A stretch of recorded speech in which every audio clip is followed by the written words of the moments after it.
జై తెలంగాణ, జై కేసీఆర్.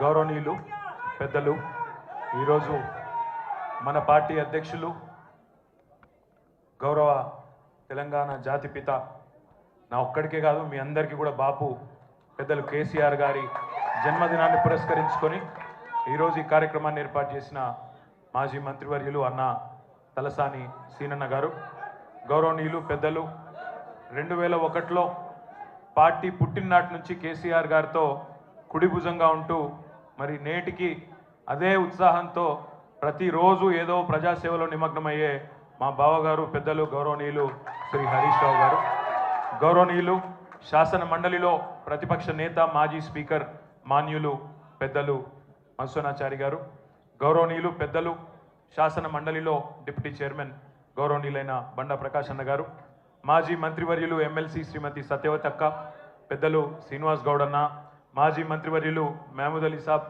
రాజ్యసభ సభ్యులు వద్దిరాజు రవిచంద్ర గారు, మాలోత్ కవిత గారు, రవీందర్ అన్న గారు, ఇంకా వేదిక మీద ఉన్న మా తలసాని సాయి, రావుల చంద్రశేఖర్ రెడ్డి అన్న గారు, పేరు పేరున వేదిక మా అంబర్పేట ఎమ్మెల్యే కాలేరు వెంకటేష్ అన్న గారు, నగేష్ అన్న గారు, ఇంకా అందరికీ వేదిక మీద ఉన్న ప్రతి ఒక్కరికి పేరు పేరున నమస్కారం. ఈరోజు కేసీఆర్ గారికి మీ శుభాశీస్సులు, శుభాకాంక్షలు, మీ మంచి దీవెన అందించడానికి విచ్చేసిన పెద్దలకు, చిన్నలకు, అక్కలకు, చెల్లెలకు, అన్నలకు, తమ్ముళ్ళందరికీ శిరస్సు వంచి హృదయపూర్వకంగా నమస్కారం, ధన్యవాదాలు.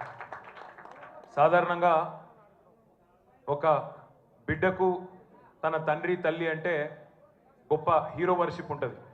మా నాయన హీరో అనుకుంటారు ఎవరైనా, కానీ కేసీఆర్ గారి కడుపున పుట్టిన బిడ్డగా నిజంగా నా పూర్వజన్మ సుకృతం, నా అదృష్టం. ఎందుకంటే మా నాన్న నా ఒక్కడికే హీరో కాదు, మా నాన్న మొత్తం తెలంగాణ జాతికి హీరో, 4 కోట్ల తెలంగాణ ప్రజలకు హీరో, తెలంగాణకు విముక్తి కల్పించిన ఒక మహానుభావుడు, ఒక కారణ జన్ముడు కడుపున నేను పుట్టడం నా అదృష్టంగా భావిస్తూ ఉన్నాను.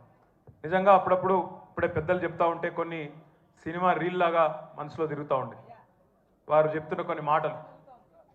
కేసీఆర్ గారు ఉద్యమానికి నడుం బిగించినాడు, ఎన్ని ప్రతికూల పరిస్థితులు, ఎన్ని ఇబ్బందికరమైన పరిస్థితులు ఇప్పుడే పెద్దలు మధుసూదనాచారి గారు చెప్పినారు.